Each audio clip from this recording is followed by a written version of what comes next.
Talent online current affairs ക്ലാസ്സിലേക്ക് സ്വാഗതം.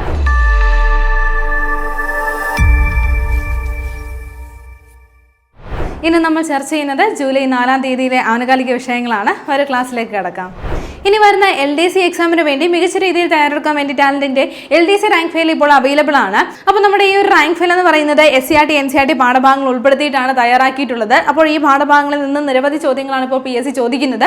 അപ്പോൾ ഈ വരുന്ന LDC എക്സാമിന് വേണ്ടിയിട്ട് തയ്യാറാക്കിയിട്ടുള്ള ഈ ഒരു LDC ബുക്ക് ഉടൻ തന്നെ നിങ്ങൾ പ്രീ ഓർഡർ ചെയ്യുക. അതുമായി ബന്ധപ്പെട്ട കൂടുതൽ ഡൗട്ടുകൾ ഉണ്ടെങ്കിൽ ഈ ഒരു നമ്പറിൽ കോൺടാക്ട് ചെയ്താൽ മതി. 7593985757 എന്നുള്ള ഈ ഒരു നമ്പറിൽ കോൺടാക്ട് ചെയ്താൽ മതി. ഉടൻ തന്നെ ഈ ഒരു ബുക്ക് പർച്ചേസ് ചെയ്യുക, നല്ല രീതിയിൽ പരിശീലിക്കുക. ഇന്ന് നമ്മൾ ആദ്യം ചർച്ച ചെയ്യുന്നത് ഒരു ബുക്കുമായി ബന്ധപ്പെട്ട പോയിന്റ് ആണ്. അപ്പോൾ ബുക്കിന്റെ പേര് ഇതാണ്, ജൂലൈ 1 ഒരു അനാഥ ബാല്യത്തിന്റെ ആത്മകഥം എന്നുള്ള പുസ്തകമാണ്. അപ്പോൾ ഈ ഒരു പുസ്തകം എഴുതിയിരിക്കുന്നത് ആരെന്നാണ് നോക്കേണ്ടത്. അപ്പോൾ ഓർത്ത് വെക്കുക, എന്താണ്, ബി അബ്ദുൽ നാസർ IAS ആണ്. ആരാണ്? ബി അബ്ദുൽ നാസർ ആണ്. അപ്പോൾ അദ്ദേഹം എന്താണ്, ഒരു IAS സർവീസിൽ വർക്ക് ചെയ്യുന്ന ഒരാളാണെന്ന് ഓർത്ത് വെക്കുക. ഇനി അദ്ദേഹത്തിന്റെ ബുക്കാണ് എന്താണ്, ജൂലൈ 1 ഒരു അനാഥ ബാല്യത്തിന്റെ ആത്മകഥം എന്നുള്ള ഈ ഒരു പുസ്തകം. അപ്പോൾ ഇതിൽ പറയുന്നതെന്ന് പറഞ്ഞാൽ അദ്ദേഹത്തിന്റെ എന്താണ് അനുഭവം തന്നെയാണ് പറയുന്നത്. അതായത് അദ്ദേഹം കൊച്ചുനാളിൽ അനുഭവിച്ചിട്ടുള്ള ദാരിദ്ര്യവും അതേപോലെ മറ്റുള്ള ബുദ്ധിമുട്ടുകളും അതിജീവിച്ചുകൊണ്ട് അദ്ദേഹം എന്താണ് ഈ ഒരു പൊസിഷനിലേക്ക്, ഇപ്പോഴെന്താണ് ഒരു ജില്ലാ കളക്ടർ പൊസിഷനിലേക്ക് എത്തിയത് എന്നുള്ളതിന്റെ ആ ഒരു അതിജീവന കഥയാണ് ഈ ഒരു ബുക്കിലൂടെ അദ്ദേഹം പറയുന്നത്. അപ്പോൾ എന്താണ് ബുക്കിന്റെ പേര്? ജൂലൈ 1 ഒരു അനാഥ ബാല്യത്തിന്റെ ആത്മകഥം എന്നുള്ള പുസ്തകമാണ്. പുസ്തകം എഴുതിയിരിക്കുന്നത് ആരാണ്? ബി അബ്ദുൽ നാസർ IAS ആണ്. ഓക്കെ, അടുത്ത നമ്മൾ നോക്കുന്നത് ഒരു അപ്പോയിന്റ്മെന്റ് ആണ്. 2026 വ്യോമസേനയുടെ ദക്ഷിണ വ്യോമ കമാൻഡിന്റെ air officer commanding in chief ആയി ചുമതലയേറ്റത് ആരെന്നാണ് നോക്കുന്നത്. അപ്പോൾ നോട്ട് ചെയ്ത് വെക്കുക, ആരാണ്? എയർ മാർഷൽ ജസ്വീർ സിംഗ് മാൻ ആണ്. ആരാണ്? ജസ്വീർ സിംഗ് മാൻ ആണ് ഈ ഒരു പോസ്റ്റിലേക്ക് അപ്പോയിന്റ്മെന്റ് ആയിരിക്കുന്നത്. അപ്പോൾ 2026 ഈ ഒരു അപ്പോയിന്റ്മെന്റ് വന്നിരിക്കുന്നത് വ്യോമസേനയുടെ ദക്ഷിണ വ്യോമ കമാൻഡിന്റെ ആണ്. അതൊന്ന് പ്രത്യേകം നോട്ട് ചെയ്യുക. ദക്ഷിണ വ്യോമ കമാൻഡിന്റെ air officer commanding in chief ആയിട്ടാണ് അദ്ദേഹം ചുമതലയേറ്റിരിക്കുന്നത്. ഓക്കെ, അടുത്ത നമുക്ക് നോക്കാനുള്ള പോയിന്റ് ഇതാണ്, മുങ്ങി മരണം ദുരന്ത പട്ടികയിൽ ഉൾപ്പെടുത്താൻ വേണ്ടിയിട്ട് നിർദ്ദേശം വന്നിരിക്കുകയാണ്. മുങ്ങി മരണം എന്ന് പറയുന്നത് നമ്മുടെ ഈ ഒരു ദുരന്ത പട്ടികയിൽ, സംസ്ഥാന ദുരന്ത പട്ടികയിൽ ഉൾപ്പെടുത്താൻ വേണ്ടിയിട്ടുള്ള നിർദ്ദേശം വന്നിരിക്കുകയാണ്. അപ്പോൾ കഴിഞ്ഞ 2017, 2022, അതേപോലെ 2022 വർഷത്തെ കണക്കുകൾ നോക്കുകയാണെങ്കിൽ 10,000-ലധികം ആളുകളാണ് പുഴയിലും അതേപോലെ നദി, കുളം എന്നിവിടങ്ങളിലായിട്ട് മുങ്ങി മരണപ്പെട്ടിരിക്കുന്നത്. അപ്പോൾ ഈ ഒരു കാര്യം ചൂണ്ടിക്കാട്ടിക്കൊണ്ട് 2025 രാജു വാഴക്കാല നൽകിയിട്ടുള്ള ഹർജിയിലാണ് നമ്മുടെ സംസ്ഥാന മനുഷ്യാവകാശ കമ്മീഷൻ ഇപ്പോൾ ഈ ഒരു നിർദ്ദേശം കൊടുത്തിരിക്കുന്നത്. മുങ്ങി മരണം ദുരന്ത പട്ടികയിൽ ഉൾപ്പെടുത്താൻ വേണ്ടിയിട്ട് നിർദ്ദേശം കൊടുത്തിരിക്കുന്നത്. ഇന്ത്യയിൽ ഉത്തർപ്രദേശ്, അതേപോലെ മേഘാലയ, ഒഡീഷ തുടങ്ങിയ സംസ്ഥാനങ്ങളിൽ മുങ്ങി മരണം അവരുടെ ഈ ഒരു സംസ്ഥാന ദുരന്ത പട്ടികയിൽ ഉൾപ്പെടുത്തിയിട്ടുണ്ട്. മാത്രമല്ല 4 ലക്ഷം രൂപ ധനസഹായം, 4 ലക്ഷം രൂപ വരെ ധനസഹായം നൽകുകയും ചെയ്യുന്നുണ്ട്. അപ്പോൾ ഈ ഒരു കാര്യങ്ങളൊക്കെ അദ്ദേഹം കൊടുത്ത ഈ ഒരു ഹർജിയിൽ ഉൾപ്പെടുത്തിയിട്ടുണ്ടായിരുന്നു. അപ്പോൾ ഒന്ന് നോട്ട് ചെയ്ത് വെക്കുക, മുങ്ങി മരണവും ഇനി ഈ ഒരു സംസ്ഥാന ദുരന്ത പട്ടികയിൽ ഉൾപ്പെടുത്തുവാൻ വേണ്ടിയിട്ട് നിർദ്ദേശം കൊടുത്തിരിക്കുകയാണ്. അടുത്ത നമ്മൾ നോക്കേണ്ടത് നമ്മുടെ ടാലന്റിന്റെ 3-day ബിഗ് സെയിലാണ് വരുന്നത്. അപ്പോൾ ഈ ഒരു ബിഗ് സെയിലിലൂടെ നിങ്ങൾക്ക് 40% വരെ ഓഫർ ലഭിക്കുന്നതാണ്. അപ്പോൾ ഇത് ഒരു 3-day ബിഗ് സെയിൽ ആണെന്ന് പറഞ്ഞു. ഏതൊക്കെ ദിവസങ്ങളിലാണ്?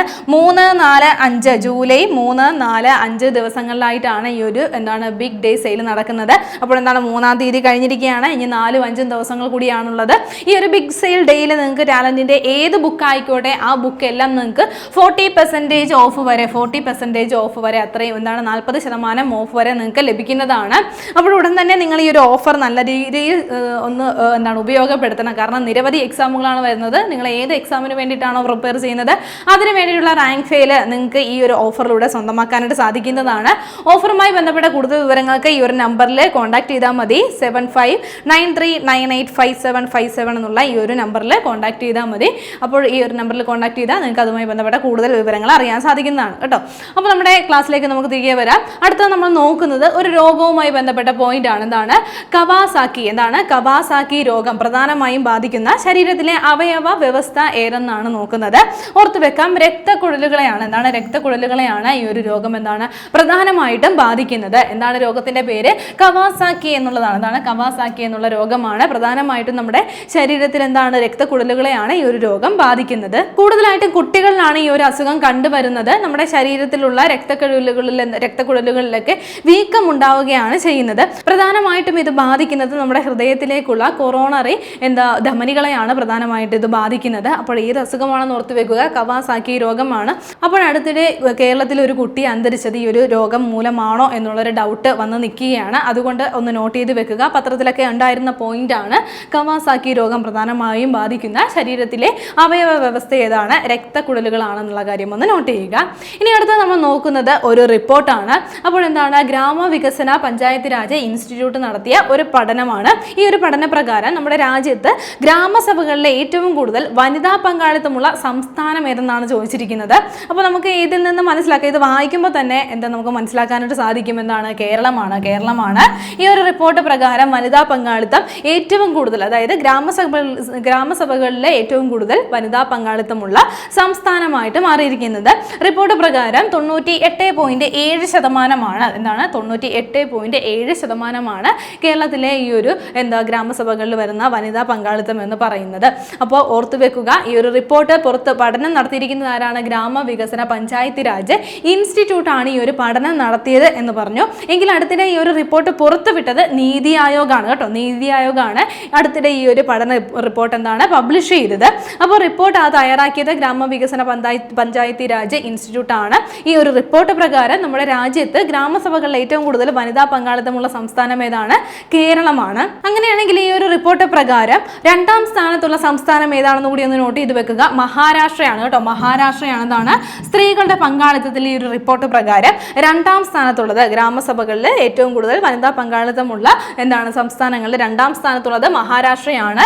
97.7% വരുന്നത്. 97.7%. ഇനി മൂന്നാം സ്ഥാനത്തുള്ളത് ഒഡീഷയാണ് കേട്ടോ. ഒഡീഷയാണ് മൂന്നാം സ്ഥാനത്തുള്ളത്. 97.5%. എത്രയാണ്? 97.5%. ഈ ഒരു റിപ്പോർട്ട് പ്രകാരം ഈ ഒരു സ്ത്രീകളുടെ പങ്കാളിത്തം ഗ്രാമസഭകളിൽ ഏറ്റവും കുറവുള്ളത് എവിടെയാണ്? അത് രാജസ്ഥാനിലും ജമ്മു കാശ്മീരിലാണ് എന്നുള്ള കാര്യം കൂടി ഒന്ന് നോട്ട് ചെയ്ത് വെക്കുക. അപ്പോൾ ജമ്മു കാശ്മീരിലും രാജസ്ഥാനിലും ഗ്രാമസഭകളിൽ സ്ത്രീകളുടെ പങ്കാളിത്തം വളരെ കുറവാണ് എന്നുള്ളതാണ് ഈ ഒരു റിപ്പോർട്ടിൽ പറയുന്നത്. അതേപോലെ ഗ്രാമസഭകളിലെ സ്ത്രീകളുടെ പങ്കാളിത്തം, പട്ടികജാതി പട്ടികവർഗക്കാരുടെ പങ്കാളിത്തം, അതേപോലെ വനിതാ സൗഹൃദ ഗ്രൂപ്പുകൾ, ഇനി അതേപോലെ വനിതാ പഞ്ചായത്ത് പ്രസിഡന്റുമാരെ എന്നിവരുടെ റിപ്പോർട്ടിലുമൊക്കെ കേരളം മുന്നിൽ തന്നെയാണുള്ളത് ഈ ഒരു പഠന റിപ്പോർട്ട് പ്രകാരം. ഇനി നീതി ആയോഗാണ് ഈ ഒരു റിപ്പോർട്ട് പുറത്തുവിട്ടത് എന്നുള്ള കാര്യം നമ്മൾ പറഞ്ഞു. നമ്മുടെ രാജ്യത്ത് 213 ജില്ലകളിലായിട്ട് 400 ഗ്രാമപഞ്ചായത്തുകളിൽ നടത്തിയിട്ടുള്ള ഒരു റിപ്പോർട്ടാണിത്. അപ്പോൾ റിപ്പോർട്ടിന്റെ പഠനം നടത്തിയത് ഗ്രാമവികസന പഞ്ചായത്ത് രാജ് ഇൻസ്റ്റിറ്റ്യൂട്ട് ആണെന്ന് പറഞ്ഞു. അത് പുറത്തുവിട്ടത് ആരാണ്? പബ്ലിഷ് ചെയ്തത് നീതി ആയോഗാണ്.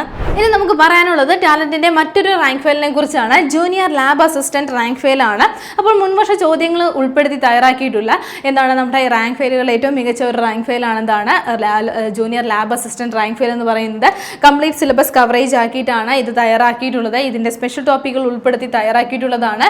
ന്യൂ സിലബസ് പ്രകാരമാണ് തയ്യാറാക്കിയിട്ടുള്ളത്. നമ്മുടെ ഒഫീഷ്യൽ വെബ്സൈറ്റ് വഴിയോ അല്ലെങ്കിൽ ആമസോൺ, ഫ്ലിപ്കാർട്ട് വഴിയോ നിങ്ങളുടെ അടുത്തുള്ള ബുക്ക് സ്റ്റോർ വഴിയോ നിങ്ങൾക്ക് ഈ റാങ്ക് ഫയൽ സ്വന്തമാക്കാൻ സാധിക്കുന്നതാണ്. ഉടൻ തന്നെ റാങ്ക് ഫയൽ സ്വന്തമാക്കുക.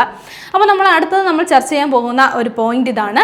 അമേരിക്കയുടെ 250-ാം സ്വാതന്ത്ര്യ വാർഷികത്തോടനുബന്ധിച്ച് ഹൈദരാബാദിലെ US കോൺസുലേറ്റിന് സമീപമുള്ള റോഡിന് നൽകിയ പേര് എന്തെന്നാണ്. അപ്പോൾ ഒന്ന് നോട്ട് ചെയ്ത് വെക്കുക. ഡൊണാൾഡ് ട്രംപ് അവന്യൂ എന്നാണ് പേര് നൽകിയിരിക്കുന്നത്. ഡൊണാൾഡ് ട്രംപ് അവന്യൂ എന്നാണ് പേര് നൽകിയിരിക്കുന്നത്. അപ്പോൾ എന്തുകൊണ്ടാണ് അമേരിക്കയുടെ 250-ാം സ്വാതന്ത്ര്യ വാർഷികത്തോടനുബന്ധിച്ചിട്ടാണ് ഈ ഒരു പേര് നൽകിയിരിക്കുന്നതെന്ന് പറഞ്ഞു. എവിടെയുള്ള റോഡിനാണ്? ഹൈദരാബാദിലുള്ള US കോൺസുലേറ്റിന് അടുത്തുള്ള ഒരു റോഡിനാണ് പേര് നൽകിയിരിക്കുന്നത്. എന്താണ് പേരെന്ന് പറഞ്ഞു? ഡൊണാൾഡ് ട്രംപ് അവന്യൂ എന്നാണ് പേര് നൽകിയിരിക്കുന്നത്. അപ്പോൾ ഈ ഫലകം ആരാണ് അനാച്ഛാദനം ചെയ്തത് എന്നുള്ള കാര്യം കൂടി ഒന്ന് നോട്ട് ചെയ്ത് വെക്കുക. തെലങ്കാനയുടെ ഉപമുഖ്യമന്ത്രിയാണ്. തെലങ്കാനയുടെ ഉപമുഖ്യമന്ത്രിയായിട്ടുള്ള ഭട്ടി വിക്രമാർക മല്ലു ആണ് ഈ ഒരു ഫലകം അനാച്ഛാദനം ചെയ്തത്. മറ്റൊരു പ്രത്യേകത കൂടിയുണ്ട്. ഇന്ത്യയിലെ ഒരു റോഡിന് ആദ്യമായിട്ടാണ് അമേരിക്കയുടെ ഒരു പ്രസിഡന്റിന്റെ പേരിൽ നാമകരണം ചെയ്യപ്പെടുന്നത്. അപ്പോൾ അത് ആരുടെ പേരിലാണ് എന്നുള്ള കാര്യം കൂടി ഒന്ന് നോട്ട് ചെയ്ത് വെക്കുക. ഡൊണാൾഡ് ട്രംപിന്റെ പേരിലാണ്. നിലവിലെ അമേരിക്കൻ പ്രസിഡന്റ് ആയിട്ടുള്ള ഡൊണാൾഡ് ട്രംപിന്റെ പേരിലാണ് ഈ ഒരു റോഡിന് പേര് നൽകിയിരിക്കുന്നത്. എന്താണ് പേരെന്ന് പറഞ്ഞു? ഡൊണാൾഡ് ട്രംപ് അവന്യൂ എന്നാണ് പേര് നൽകിയിരിക്കുന്നത്. അടുത്ത നമുക്ക് നോക്കാനുള്ള പോയിന്റ് ഇതാണ്. സത്കോസിയ കടുവാ സങ്കേതം സ്ഥിതി ചെയ്യുന്ന സംസ്ഥാനം ഏതെന്നാണ് ചോദിച്ചിരിക്കുന്നത്. ഏത് സംസ്ഥാനത്താണ്? ഒഡീഷയിലാണ്. എവിടെയാണ്? ഒഡീഷയിലാണെന്നാണ് സത്കോസിയ കടുവാ സങ്കേതം സ്ഥിതി ചെയ്യുന്നത്. അടുത്തിടെ കടുവകളെ പുനരധിവസിപ്പിക്കുന്നതിനുള്ള പദ്ധതി ഒഡീഷ സർക്കാർ നൽകിയ പദ്ധതിക്ക് ദേശീയ കടുവാ സംരക്ഷണ അതോറിറ്റി എന്നാണ് അംഗീകാരം നൽകിയിരിക്കുകയാണ്. അപ്പോൾ ഈ ഒരു പദ്ധതി 2018 ആദ്യം ആരംഭിച്ചിട്ടുണ്ടായിരുന്നു. എന്നാൽ എന്താണ് ചില കാരണങ്ങളാൽ അത് ഡ്രോപ്പ് ചെയ്യേണ്ടി വന്നിരുന്നു. അതിനുശേഷം 2023-24 വർഷത്തിൽ ഈ ഒരു പദ്ധതി ആരംഭിക്കുന്നതിന് വേണ്ടിയിട്ടുള്ള നിർദ്ദേശങ്ങൾ മുന്നോട്ട് വെക്കുകയുണ്ടായി. അപ്പോൾ ഇതിന് വേണ്ടിയിട്ട് അനുമതി നൽകിയിരിക്കുകയാണ്. ഇപ്പോൾ ദേശീയ കടുവാ സംരക്ഷണ സമിതി കടുവാ സംരക്ഷണ അതോറിറ്റി എന്നാണ് ഇതിന് വേണ്ടിയിട്ടുള്ള അംഗീകാരം നൽകിയിരിക്കുകയാണ്. അവരുടെ നിബന്ധനകൾ പാലിച്ചുകൊണ്ട് ഈ ഒരു പദ്ധതി മുന്നോട്ട് കൊണ്ടുപോകാമെന്നുള്ള അംഗീകാരമാണ് നൽകിയിരിക്കുന്നത്. അപ്പോൾ ഈ ഒരു കടുവാ സങ്കേതം, അതായത് സത്കോസിയ കടുവാ സങ്കേതം സ്ഥിതി ചെയ്യുന്നത് എവിടെയാണെന്നുള്ളത് കാര്യം ഒന്ന് നോട്ട് ചെയ്യുക. ഒഡീഷയിലാണ് സ്ഥിതി ചെയ്യുന്നത്. ഇനി നമ്മൾ നോക്കുന്ന പോയിന്റ് ഇതാണ്. ഭ്രമണപഥം നഷ്ടപ്പെട്ട് ഭൂമിയിലേക്ക് പതിക്കാൻ സാധ്യതയുള്ള നാസയുടെ ബഹിരാകാശ നിരീക്ഷണ കേന്ദ്രം ഏതെന്നാണ്. അപ്പോൾ ഒന്ന് നോട്ട് ചെയ്ത് വെക്കുക. നീൽ ഗഹ്റൽ സ്വിഫ്റ്റ് ഒബ്സർവേറ്ററി ആണ്. അപ്പോൾ ഈ ഒരു ഒബ്സർവേറ്ററി, ഈ ഒരു നിരീക്ഷണ കേന്ദ്രം ഭൂമിയിലേക്ക് പതിക്കാൻ സാധ്യത ഉണ്ട് എന്നുള്ള കണ്ടെത്തലുകൾ വന്നിരിക്കുകയാണ്. ഇതിന്റെ ഭാഗമായിട്ട് അത് ഒഴിവാക്കാൻ വേണ്ടിയിട്ടുള്ള പദ്ധതികളൊക്കെ ഇപ്പോൾ നാസ ആവിഷ്കരിച്ചുകൊണ്ടിരിക്കുകയാണ്. 2004 ഈ ഒരു ഒബ്സർവേറ്ററി ലോഞ്ച് ചെയ്തിട്ടുണ്ട്. 2004 എന്നുള്ള കാര്യം ഒന്ന് നോട്ട് ചെയ്ത് വെക്കുക. ഗാമാറേ സ്ഫോടനങ്ങളെ കുറിച്ചും അതേപോലെ അപൂർവ ബഹിരാകാശ സംഭവങ്ങളെ കുറിച്ചും ഒക്കെ നിരീക്ഷിക്കുന്നതിന് വേണ്ടിയിട്ടും പഠിക്കുന്നതിന് വേണ്ടിയിട്ടുമാണ് നാസ ഈ ഒരു സ്വിഫ്റ്റ് ഒബ്സർവേറ്ററി വിക്ഷേപിച്ചിട്ടുണ്ടായിരുന്നത്. അപ്പോൾ ഇതിന്റെ കുറെ നാളുകളായിട്ട് 2004 വിക്ഷേപിച്ചെന്ന് പറയുമ്പോഴത്തേക്ക് 2 പതിറ്റാണ്ടോളം ഇതവിടെ പ്രവർത്തിച്ച് കഴിഞ്ഞിരിക്കുകയാണ്. അപ്പോൾ ഇപ്പോൾ അതിന്റെ ഭ്രമണപഥം നഷ്ടപ്പെട്ട് ഭൂമിയിലേക്ക് പതിക്കാൻ സാധ്യതയുണ്ട് എന്നുള്ള ഒരു കണ്ടെത്തൽ വന്നിരിക്കുകയാണ്. അപ്പോൾ ഈ ഒരു സാഹചര്യം ഒഴിവാക്കുന്നതിനും ഈ ഒരു ബഹിരാകാശ നിരീക്ഷണ കേന്ദ്രത്തെ സംരക്ഷിക്കുന്നതിന് വേണ്ടിയിട്ട് ലിങ്ക് ഓർത്തുവെക്കുക. ലിങ്ക് എന്നുള്ള റോബോട്ടിക് ബഹിരാകാശ വാഹനം ഉപയോഗിച്ചുകൊണ്ടുള്ള രക്ഷാപ്രവർത്തനത്തിന് വേണ്ടിയിട്ട് നാസ ഇപ്പോൾ ഒരുങ്ങുകയാണ്. അപ്പോൾ അതുകൂടി ഒന്ന് നോട്ട് ചെയ്ത് വെക്കുക. ലിങ്ക് എന്നുള്ള ഒരു റോബോട്ടിക് ബഹിരാകാശ വാഹനം ഉപയോഗിച്ചുകൊണ്ടാണ് ഈ ഒരു രക്ഷാപ്രവർത്തനത്തിന് തയ്യാറാവുന്നത്. അപ്പോൾ നാസ വിക്ഷേപിച്ചിട്ടുള്ളതാണ് ഈ ഒരു സ്വിഫ്റ്റ് ഒബ്സർവേറ്ററി എന്നുള്ള കാര്യം നോട്ട് ചെയ്യുക. 2004 ഇത് വിക്ഷേപിച്ചിട്ടുണ്ടായിരുന്നത്. ഓക്കെ, അടുത്ത നമുക്ക് നോക്കാനുള്ള പോയിന്റ് ഇതാണ്. അടുത്തിടെ റെഡ് ഹീറ്റ് അലേർട്ട് പ്രഖ്യാപിച്ച രാജ്യം ഏതെന്നാണ് ചോദിച്ചിരിക്കുന്നത്. ഏത് രാജ്യമാണ്?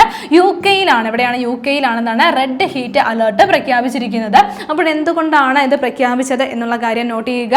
അപ്പോൾ UK-യിൽ അതികഠിനമായിട്ടുള്ള താപം അനുഭവപ്പെടുന്നതിനെ തുടർന്നാണ് ഈ ഒരു റെഡ് ഹീറ്റ് അലേർട്ട് പ്രഖ്യാപിച്ചിരിക്കുന്നത്. അപ്പോൾ റെഡ് ഹീറ്റ് അലേർട്ട് പ്രഖ്യാപിക്കുന്നത് എന്തിനു വേണ്ടിയിട്ടാണ്? സാധാരണ ഒരു ആരോഗ്യമുള്ള മനുഷ്യന് താങ്ങാവുന്നതിലും അധികം താപം അല്ലെങ്കിൽ ചൂട് അനുഭവപ്പെടുന്ന ഒരു കാലാവസ്ഥ ഉണ്ടാകുന്ന സമയങ്ങളിലാണ് ഇത്തരത്തിലൊരു മുന്നറിയിപ്പ് കൊണ്ടുവരുന്നത്. അപ്പോൾ അത്തരത്തിൽ ഈ റെഡ് ഹീറ്റ് അലേർട്ട് അടുത്തിടെ പ്രഖ്യാപിച്ചിരിക്കുന്നത് എവിടെയാണെന്ന് ഓർത്ത് വെക്കുക. UK-യിലാണ് പ്രഖ്യാപിച്ചിരിക്കുന്നത്. ഓക്കെ, ഇനി നമുക്ക് നോക്കാനുള്ള പോയിന്റ് ഇതാണ്. പൂർണ്ണമായും ലാബിൽ നിർമ്മിച്ചെടുത്ത ജീവന്റെ ഒരു കൃത്രിമ രൂപം ഏതെന്നാണ്. അപ്പോൾ ആ ഒരു രൂപം അതിന് നൽകിയിരിക്കുന്ന പേര് ഓർത്ത് വെക്കുക. സ്പഡ് സെൽ എന്നാണ് പേര് നൽകിയിരിക്കുന്നത്. സ്പഡ് സെൽ എന്നാണ് പേര് നൽകിയിരിക്കുന്നത്. എന്താണ് ഇതിന്റെ പ്രത്യേകത? പൂർണ്ണമായിട്ടും ഒരു ലാബിൽ നിർമ്മിച്ചെടുത്തിട്ടുള്ള ഒരു കൃത്രിമ രൂപമാണ്, ഒരു സെല്ലാണ് ഈ ഒരു സ്പഡ് സെല്ല് എന്നുള്ള കാര്യം ഒന്ന് നോട്ട് ചെയ്ത് വെക്കുക. നമ്മുടെ ജീവന്റെ തുടിപ്പുകൾ, അതായത് നമ്മുടെ മനുഷ്യന് ജീവനുള്ള ആ ഒരു കോശങ്ങളെ ഉപയോഗിച്ചുകൊണ്ടല്ല ഇത് തയ്യാറാക്കിയിരിക്കുന്നത്. അല്ലാതെ സിന്തറ്റിക് മാർഗത്തിലൂടെ തയ്യാറാക്കിയിട്ടുള്ള ഒരു സെല്ലാണ് ഈ ഒരു സ്പഡ് സെല്ല് എന്നുള്ള ഈ ഒരു രൂപം. സാധാരണ ഒരു പ്രകൃതിദത്ത കോശത്തെ പോലെ തന്നെ പ്രവർത്തിക്കാനും പുനരുജ്ജീവിപ്പിക്കാനും ഒക്കെ കഴിവുള്ള ഒരു സെല്ല് കൂടിയാണ് ഈ ഒരു സ്പഡ് സെല്ല് എന്നുള്ള കാര്യം ഒന്ന് നോട്ട് ചെയ്യുക. പക്ഷേ ഇതെന്താണ് നാച്ചുറലി ക്രിയേറ്റ് ആയ ഒന്നല്ല, സിന്തറ്റിക് ആയിട്ട് കൃത്രിമമായിട്ട് രൂപം നൽകിയിട്ടുള്ള ഒരു സെല്ലാണ് എന്നുള്ളതാണ് ഇതിന്റെ പ്രത്യേകത. അപ്പോൾ ഇതുമായി ബന്ധപ്പെട്ട കൂടുതൽ റിസർച്ചുകൾ നടന്നുകൊണ്ടിരിക്കുകയാണ്. ഇനി വരുന്ന പോലീസ് ഡ്രൈവർ എക്സാമിന് വേണ്ടി പ്രിപ്പയർ ചെയ്യുന്നവർക്കായി ടാലന്റിന്റെ സ്പെഷ്യൽ ടോപ്പിക്കിന്റെ ബുക്ക് ഇപ്പോൾ പുറത്തിറങ്ങിയിട്ടുണ്ട്. അപ്പോൾ ഈ ഒരു പോലീസ് ഡ്രൈവർ ബുക്കിന്റെ സ്പെഷ്യൽ ടോപ്പിക്കിൽ 2024-25 PYQസും ഉൾപ്പെടുത്തിയിട്ടുണ്ട്. മാത്രമല്ല ഈ ഒരു ബുക്കിലൂടെ നിങ്ങൾക്ക് fireman driver, CEO driver, APO driver എക്സാമുകളും ആ ഒരു എക്സാമുകൾക്ക് വേണ്ടിയിട്ടും പഠിക്കാനായിട്ട് സാധിക്കുന്നതാണ്. ഉടൻ തന്നെ ഈ ഒരു ബുക്ക് സ്വന്തമാക്കുക. നമ്മുടെ ഒഫീഷ്യൽ വെബ്സൈറ്റ് വഴിയോ ആമസോൺ, ഫ്ലിപ്കാർട്ട് വഴിയോ അല്ലെങ്കിൽ നിങ്ങളുടെ അടുത്തുള്ള ബുക്ക് സ്റ്റോർ വഴിയോ നിങ്ങൾക്ക് ബുക്ക് വാങ്ങിക്കാനായിട്ട് സാധിക്കുന്നതാണ്. ഓക്കെ, അപ്പോൾ നമ്മൾ ഇന്ന് ഡിസ്കസ് ചെയ്ത പോയിന്റുകൾ ഒന്നുകൂടി നമുക്ക് നോക്കാം. ആദ്യം നമ്മൾ ചർച്ച ചെയ്തത് ഒരു പുസ്തകവുമായി ബന്ധപ്പെട്ട പോയിന്റ് ആയിരുന്നു. ജൂലൈ 1 ഒരു അനാഥ ബാല്യത്തിന്റെ ആത്മകഥം എന്നുള്ള പുസ്തകം എഴുതിയത് ആരാണ്? B. അബ്ദുൽ നാസർ ആണ് ഈ ഒരു പുസ്തകം എഴുതിയിരിക്കുന്നത്. അത് കഴിഞ്ഞ് നമ്മൾ നോക്കിയത് ഒരു അപ്പോയിന്റ്മെന്റ് ആയിരുന്നു. 2026 വ്യോമസേനയുടെ ദക്ഷിണ വ്യോമ കമാൻഡിന്റെ air of officer commanding in chief ആയി ചുമതലയേറ്റത് ആരെന്നാണ്? എയർ മാർഷൽ എന്താണ് ജസ്ഫീർ സിംഗ് മാൻ ആണ്. ആരാണ്? ജസ്ഫീർ സിംഗ് മാൻ ആണ് ഈ ഒരു പോസ്റ്റിലേക്ക് നിയമിതനായിരിക്കുന്നത്. അടുത്തത് നമ്മൾ നോക്കിയത് എന്താണ്? മുങ്ങിമരണം ദുരന്ത പട്ടികയിൽ ഉൾപ്പെടുത്താനായിട്ട് നിർദ്ദേശം വന്നിരിക്കുകയാണ്. അപ്പോൾ 2017-2022 കാലയളവിലായിട്ട് 10,000-ലധികം കേസുകളാണ് മുങ്ങിമരണങ്ങളാണ് റിപ്പോർട്ട് ചെയ്തത്. അതേപോലെ ഇന്ത്യയിലെ മറ്റ് പല സംസ്ഥാനങ്ങളും എന്താണ് മുങ്ങിമരണം ഈ ഒരു ദുരന്ത പട്ടികയിൽ ഉൾപ്പെടുത്തി ധനസഹായം നൽകുന്നുണ്ട്. അപ്പോൾ ഇതൊക്കെ മുൻനിർത്തിക്കൊണ്ടാണ് ഇങ്ങനെ ഒരു നിർദ്ദേശം മുന്നോട്ട് വെച്ചിരിക്കുന്നത്. അതിനുശേഷം നമ്മൾ നോക്കിയത് ഒരു രോഗവുമായി ബന്ധപ്പെട്ട പോയിന്റ് ആയിരുന്നു. കവാസാക്കി രോഗം പ്രധാനമായും ബാധിക്കുന്ന ശരീരത്തിലെ അവയവ വ്യവസ്ഥ ഏതാണ്? രക്തക്കുഴലുകളാണ് എന്നുള്ള കാര്യം ഒന്ന് നോട്ട് ചെയ്യുക. കുട്ടികളിലാണ് ഇത് പ്രധാനമായിട്ടും കാണുന്നത്. നമ്മുടെ ഹൃദയത്തിലേക്കുള്ള കൊറോണറി ധമനികളിലാണ് ഇത് പ്രധാനമായിട്ടും ബാധിക്കുന്നത്. അപ്പോൾ നോട്ട് ചെയ്ത് വെക്കുക എന്താണ്? കവാസാക്കി രോഗം പ്രധാനമായിട്ടും ബാധിക്കുന്നത് രക്തക്കുഴലുകളിലാണ്. അത് കഴിഞ്ഞ് നമ്മൾ നോക്കിയത് ഒരു റിപ്പോർട്ടായിരുന്നു. ഗ്രാമവികസന പഞ്ചായത്ത് രാജ് ഇൻസ്റ്റിറ്റ്യൂട്ട് നടത്തിയ പഠനപ്രകാരം എന്താണ് നീതി ആയോഗ് പുറത്തുവിട്ടിരിക്കുന്ന ഒരു റിപ്പോർട്ടാണ്. ആ റിപ്പോർട്ട് പ്രകാരം നമ്മുടെ രാജ്യത്തെ ഗ്രാമസഭകളിൽ ഏറ്റവും കൂടുതൽ വനിതാ പങ്കാളിത്തമുള്ള സംസ്ഥാനം ഏതാണ്? കേരളമാണ്. 2ാം സ്ഥാനത്തുള്ളത് ഏത് സംസ്ഥാനമാണ്? മഹാരാഷ്ട്രയാണ്. അതേപോലെ 3ാം സ്ഥാനത്ത് വന്നിരിക്കുന്നത് ഒഡീഷയാണ്. അപ്പോൾ ഏറ്റവും ബാക്കിലുള്ളത് എവിടെയൊക്കെയാണ്? ഏത് സംസ്ഥാനങ്ങളാണെന്ന് നമ്മൾ പറഞ്ഞു. അതായത് ഈ ഒരു റിപ്പോർട്ട് പ്രകാരം ഏറ്റവും കുറവ് വനിതാ പങ്കാളിത്തമുള്ള ഗ്രാമസഭകളിൽ വനിതാ പങ്കാളിത്തം വന്നിരിക്കുന്നത് രാജസ്ഥാനിലും അതേപോലെ തന്നെ ജമ്മു കാശ്മീരിലുമാണ്. പിന്നീട് നമ്മൾ നോക്കിയത് ഇന്ത്യയിൽ വന്നിട്ടുള്ള ഒരു പുതിയ ഒരു റോഡിന്റെ പേരാണ് നോക്കിയത്. Donald Trump avenue. എന്താണ്? ഡൊണാൾഡ് ട്രംപ് അവന്യൂ എന്നുള്ള പേരാണ് നൽകിയത്. എന്തിന്റെ ഭാഗമായിട്ടാണ് നൽകിയത്? അമേരിക്കയുടെ 280ാമത് സ്വാതന്ത്ര്യ വാർഷികത്തോടനുബന്ധിച്ചിട്ടാണ് ഹൈദരാബാദിലെ US കോൺസുലേറ്റിന് സമീപമുള്ള റോഡിന് ഇങ്ങനെ പേര് നൽകിയത്. അപ്പോൾ അതുകൂടി ഒന്ന് നോട്ട് ചെയ്ത് വെക്കുക. പിന്നീട് നമ്മൾ നോക്കിയ പോയിന്റ് ഇതായിരുന്നു. സത്കോസിയ കടുവ സങ്കേതം സ്ഥിതി ചെയ്യുന്നത് എവിടെയെന്നാണ്? ഒഡീഷയിലാണ്. അപ്പോൾ കടുവ പുനരധിവസിപ്പിക്കുന്നതിന് വേണ്ടിയിട്ടുള്ള പദ്ധതികൾ ഇവിടെ ആവിഷ്കരിക്കുകയാണ്. അപ്പോൾ ഇടയ്ക്ക് വെച്ച് മുടങ്ങിപ്പോയ ഈ ഒരു പദ്ധതി വീണ്ടും എന്താണ് പുനരാരംഭിക്കുവാൻ വേണ്ടിയിട്ടുള്ള ഈ നിയമാനുമതി നൽകിയിരിക്കുകയാണ്. ദേശീയ കടുവ സംരക്ഷണ അതോറിറ്റി ഇതിനു വേണ്ടിയിട്ടുള്ള അനുമതി നൽകിയിരിക്കുകയാണ്. അത് കഴിഞ്ഞ് നമ്മൾ നോക്കിയത് നാസയുടെ ഒരു ബഹിരാകാശ നിരീക്ഷണ കേന്ദ്രവുമായി ബന്ധപ്പെട്ടിട്ടുള്ള പോയിന്റ് ആയിരുന്നു. അപ്പോൾ എന്താണ്? നീൽ ഗഹ്ൽ സ്വിഫ്റ്റ് ഒബ്സർവേറ്ററി ആണ്. അപ്പോൾ ഇതെന്താണ്? ഭ്രമണപഥം നഷ്ടപ്പെട്ട് ഭൂമിയിലേക്ക് പതിക്കാനായിട്ട് സാധ്യത ഉണ്ട് എന്ന് നാസ പറഞ്ഞിരിക്കുകയാണ്. ഇത് തടയാൻ വേണ്ടിയിട്ടും ഈ ഒരു നിരീക്ഷണ കേന്ദ്രത്തെ സംരക്ഷിക്കാൻ വേണ്ടിയിട്ട് എന്താണ് ലിങ്ക് എന്നുള്ള ഈ ഒരു റോബോട്ടിക് ബഹിരാകാശ വാഹനം ഉപയോഗിച്ചുകൊണ്ടുള്ള രക്ഷാപ്രവർത്തനത്തിന് വേണ്ടിയിട്ട് നാസ തയ്യാറെടുക്കുകയാണ്. അത് കഴിഞ്ഞ് നമ്മൾ നോക്കിയത് അടുത്തിടെ റെഡ് ഹീറ്റ് അലേർട്ട് പ്രഖ്യാപിച്ച രാജ്യം ഏതെന്നാണ്? UK ആണ് ഇത്തരത്തിലൊരു അലേർട്ട് പ്രഖ്യാപിച്ചിട്ടുണ്ടായിരുന്നത്. അവിടെ എന്താണ് അതികഠിനമായിട്ടുള്ള താപം അനുഭവപ്പെട്ടതിനെ തുടർന്നാണ് ഈ ഒരു റെഡ് ഹീറ്റ് അലേർട്ട് പ്രഖ്യാപിച്ചിരിക്കുന്നത്. അത് കഴിഞ്ഞ് നമ്മൾ നോക്കിയത് പൂർണ്ണമായും ലാബിൽ നിർമ്മിച്ചെടുത്ത ജീവന്റെ ഒരു കൃത്രിമ രൂപം ഏതെന്നാണ്? അപ്പോൾ ഒന്ന് നോട്ട് ചെയ്ത് വെക്കുക. എന്താണ്? സ്പഡ് സെല്ലാണ് കേട്ടോ. എന്താണ്? സ്പഡ് സെല്ലാണ്. അപ്പോൾ എന്താണ് പ്രകൃതിദത്തമായിട്ടുള്ള ഒരു സെല്ല് എങ്ങനെയാണോ പ്രവർത്തിക്കുന്നത് അത്തരത്തിൽ തന്നെ പ്രവർത്തിക്കാൻ കഴിയുന്ന രീതിയിലാണ് ലാബിൽ നിർമ്മിച്ചെടുത്തിട്ടുള്ള ഒരു സിന്തറ്റിക് സെല്ലാണ് ഇതെന്നുള്ള കാര്യം ഒന്ന് നോട്ട് ചെയ്യുക. ഓക്കെ, ഇനി നമ്മുടെ കഴിഞ്ഞ ക്ലാസ്സുമായി ബന്ധപ്പെട്ട 2 ചോദ്യങ്ങൾ നൽകുകയാണ്. ആദ്യത്തെ ചോദ്യം ഇതാണ്. 2026 ജൂലൈയിൽ വ്യോമസേനയുടെ ഉപമേധാവിയായി ചുമതലയേറ്റത് ആരെന്നാണ് ചോദ്യം. Option A Ashutosh Dikshit, option B Arup Raha, option C Rakesh Kumar, option D VR Chaudhary. അടുത്ത ചോദ്യം ഇതാണ്.